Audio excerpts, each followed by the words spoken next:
Hi Aquarius! Welcome po sa ating channel at ito ay inyong monthly by tarot reading for your career and money ngayong April 2025. Please be reminded kung naka-resonate kayo, comment down. Kung hindi kayo naka-resonate, ibigay niyo po sa iba kasi channel reading po ito. This is for your career and money Aquarius ngayong April 2025.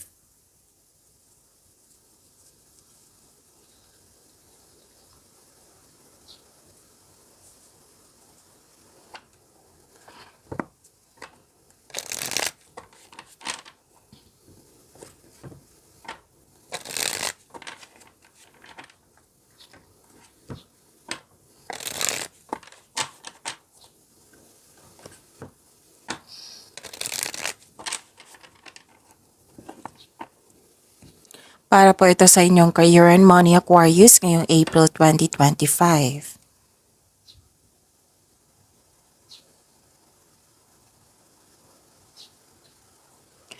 Maraming salamat po sa inyong patuloy na suporta at maraming salamat din po sa mga hindi nag-skip ng ads.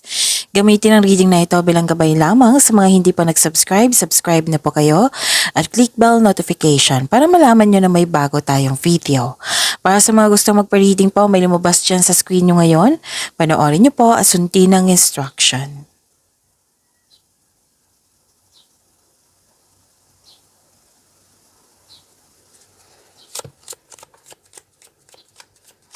Spirits Guide, mga ganap po sa career and money ni Aquarius ngayong April 2025. I need 3 cards po.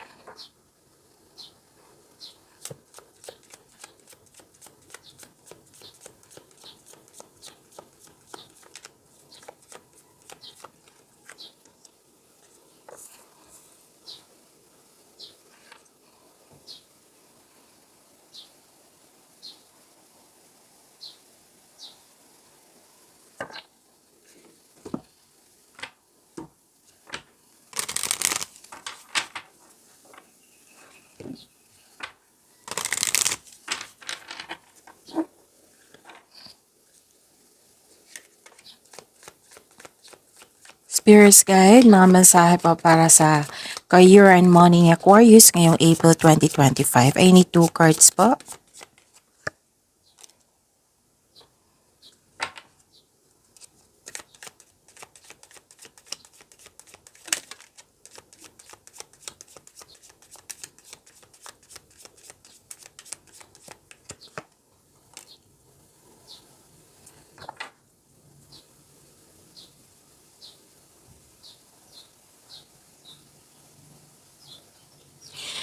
Ngayong April 2025 for your career and money Aquarius. May malaking influence ang isang babae. Oo, sa buwan na ito. And ang ganda kasi may parating po na malaking pera sa inyo or dumating na. Nagkaroon po ng okay, may natanggap kayo ng news or information at may malalaman kayong totoong intensyon ng isang tao sa iyo. At ang ganda nito kasi may solusyon sa inyong problema, may sagot sa inyong mga katanungan. Pwedeng gumawa kayo ng passcode or password. So, tandaan nyo yan. Isulat nyo po sa journal nyo kung kinakailangan.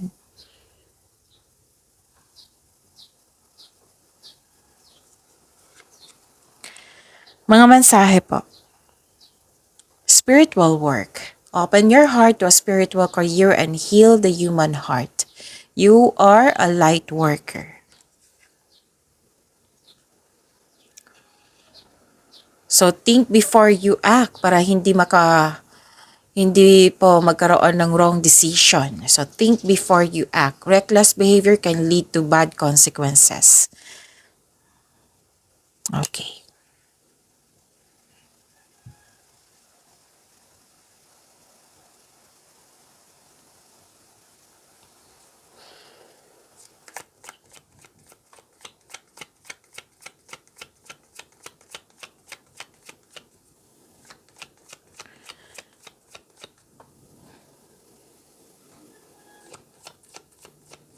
Spirits Guide, ano po yung energy sa career and money ni Aquarius ngayong April 2025? I need 2 cards po.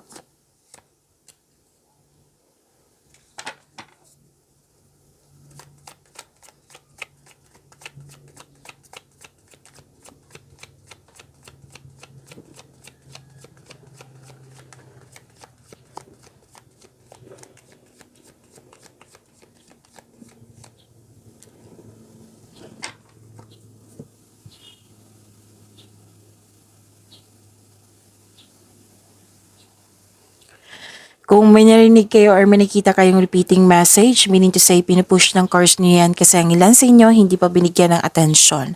Na kung maaari din po, bigyan niyo po ng solusyon at aksyon. Remember Aquarius, at the end of the day, alam mo na ikaw lang taong may kakayahan at responsable na gumawa ng sarili mong katotohanan at kinabukasan. So ano yung energy ni Aquarius?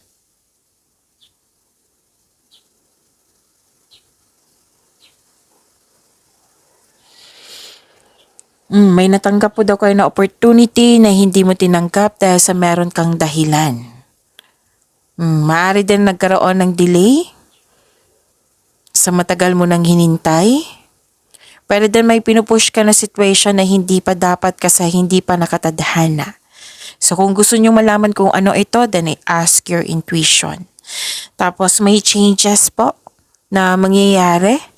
Oo, at nakita ko dito uncomfortable kayo sa changes, and remember this is only temporary. Sabi po ng card niyo po.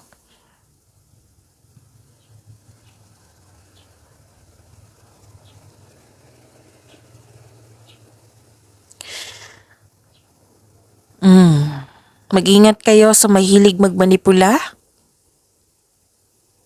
May selos at inggit akong nakikita dito. May taong hindi totoo sa iyo. So mag-ingat kayo sa kanya. Makinig din po daw kayo sa inyong intuition kasi nakita ko dito disconnection from your intuition.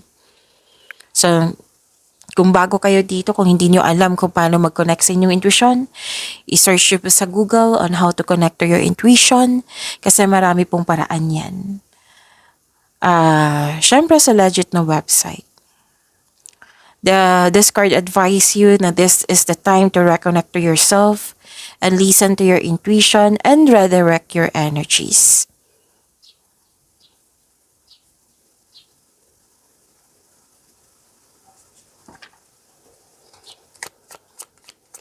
Spirits Guide, possible blessings po sa career and money ni Aquarius. Possible blessings po na ma-receive ni Aquarius sa career and money nila ngayong April 2025.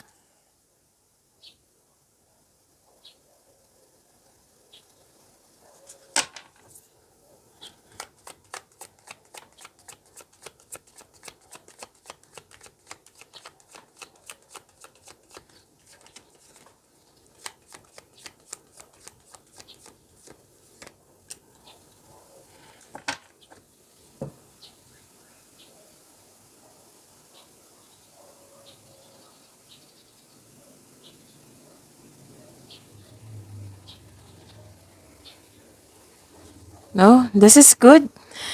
Kasi nakikita ko dito na lumakas sa inyong intuition. And syempre, kailangan makinig sa inyong intuition kung pwede po. May feminine energy talaga dito. Pwedeng kayo ito or isang tao na malakas ang, what I meant is, malaki ang kanyang influence sa ngayong buwan na ito. Isang babae. Pwedeng kayo ito or yung babae. Your ibang tao. Kung lalaki kayo, syempre, may isang babae na malaking influence niya sa buwan na ito.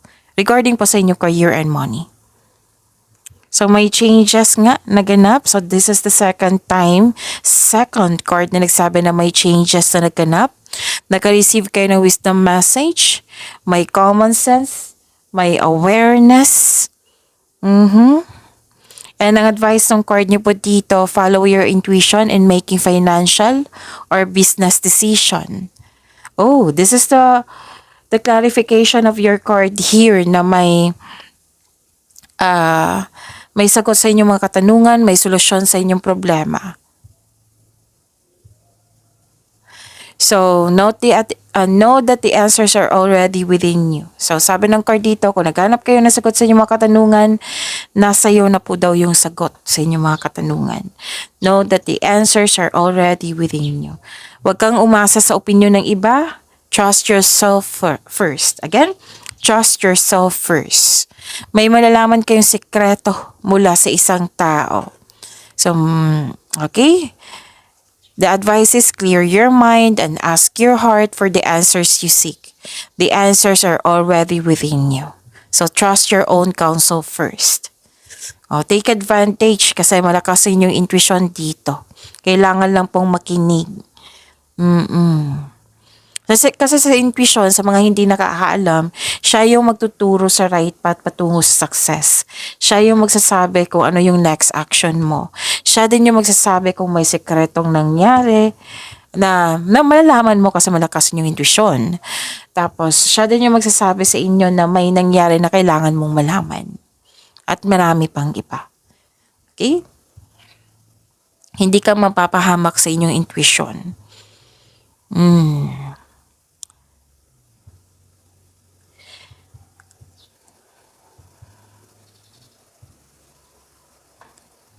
Okay. May advice ang card niyo po dito. Kasi nakita ko dito na sobrang dami ng gawain. Pwede din sobrang daming iniisip.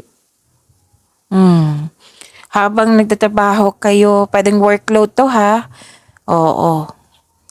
Kung habang nagtatrabaho kayo, nag-iisip kayo na gusto niyo magbakasyon para makapagpahinga. Pero nakita ko dito na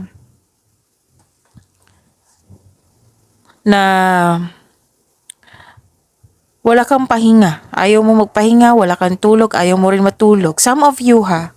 Oo. Kailangan mo talagang magpahinga kasi kung hindi ka magpahinga, hindi ka magkaroon ng sapat na pahinga, ma-burnout ka, madali kang mag-burnout. Madali kang mapagod. Kasi ang pagpahinga ay nakapagbigay ng increased productivity and a healthier mental state. So, umiiwas po daw kayo sa mga taong toxic, lalo na sa mga nagbibigay ng stress sa iyo. This card asks you to relax, calm your mind, and reflect. Sleep and meditation ay kailangan. Okay?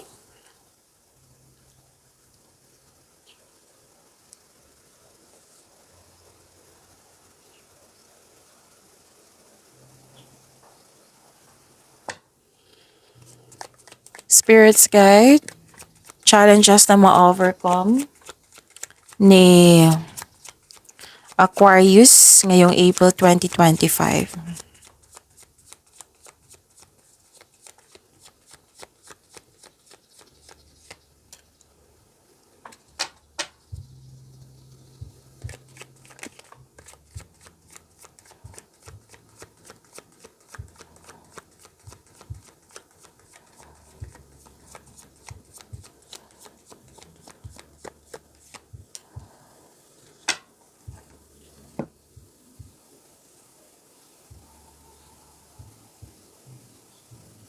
Kung may narinig kayong ingay ngayon, background ko, ibig sabihin yan, maingay yung kapitbahay namin. So, I need your patience. Oo, mag-focus kayo sa mensahe para may makuha kayong gabay. And don't worry kasi nakafocus ako sa reading natin ngayon.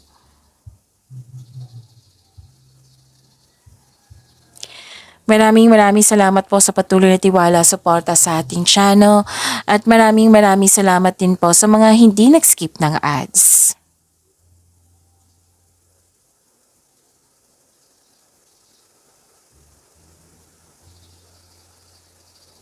Okay, this is good. Ang ganda. Kasi yung question is, ano yung mga challenges na ma-overcome nyo? Yung sinabi ko kanina na regarding sa overthinking, sa taong toxicity, yung mahilig magmanipula, na pwede kayong naapektuhan sa nalaman yung sekreto, yung mga sinabi ko kanina, that is the challenges. So, kung after nitong pahinga mo, tamang pahinga, bakasyon ba ito, or sapat na pahinga, nasa rest day mo. Mm. Ito yung matatanggap nyo after nyong ma-overcome nyo itong challenges na ito. Okay, may satisfaction and abundance nakikita. Oo, nakikita ko dito. May natapos kayong proyekto, natapos na gawain. Nakikita ko dito na sobrang saya mo. Oo, at satisfied ka sa mga naabot mong completion sa natapos po. So expect a recognition for a job well done. At may nakita kong promotion dito. Pwedeng literal na promotion. Pwedeng pagtaas ng kita or pagtaas ng sweldo or allowance. And again, sinabi na naman ng card nyo dito, this is a different card ha. But pinupush talaga yung mensahe. Alam niyo naman, yung sabi ko kanina, pag naulit yung mensahe, meaning to say, give attention po. Kung problema ito, then give solution or action kung maaari po. Following intuition and honoring your ideas, it will lead you to increase prosperity and abundance. See that? Ang ganda. Thankful ka sa mga biyayang natanggap. You have overflowing abundance, successful and satisfied ka sa buhay. So this card asks you to relax and enjoy what you've worked hard to achieve. After nito, I'm sure magbabakasyon na kayo. Oo. Okay, so share your good fortune to others and your generosity will always flow back to you. So success ang nakikita ko dito and satisfaction, so claim niyo po. And also, your health is improving. Kasi nakikita ko dito yung stress, right? Yung kulang sa pahinga. Nakikita ko na dito na your health is improving also. And you're welcoming overall feelings of happiness and joy. So, ipagpatuloy nyo pong makinig sa inyong intuition. Make a wish and continue to follow your intuitive guidance on your path. And this card tells us na this is a signal of abundance in all areas of your life. So this is satisfaction and abundance ha. Claim nyo po Aquarius.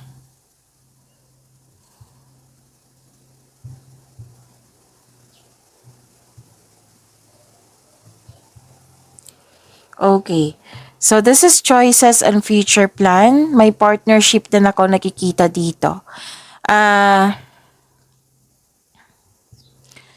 Isang bagong chance para sa paglago ng iyong buhay karera. Kaya kumilos ka na kung sa tingin mo na you're very excited dito eh. Oo, pwedeng chances, syempre opportunity ito. So, kailangan mong, okay, wag kayong mag-alala. Kasi medyo nag-alala kayo dito sa chances na ito eh. Huwag kayong mag-alala kasi divinely guided kayo. Meaning to say, this is nakatadhana sa inyo. Itong chances na ito.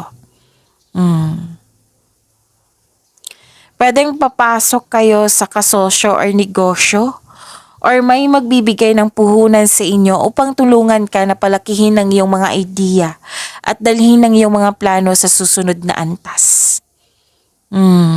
Tutulungan ka ng taong ito na mapalago ang iyong layunin.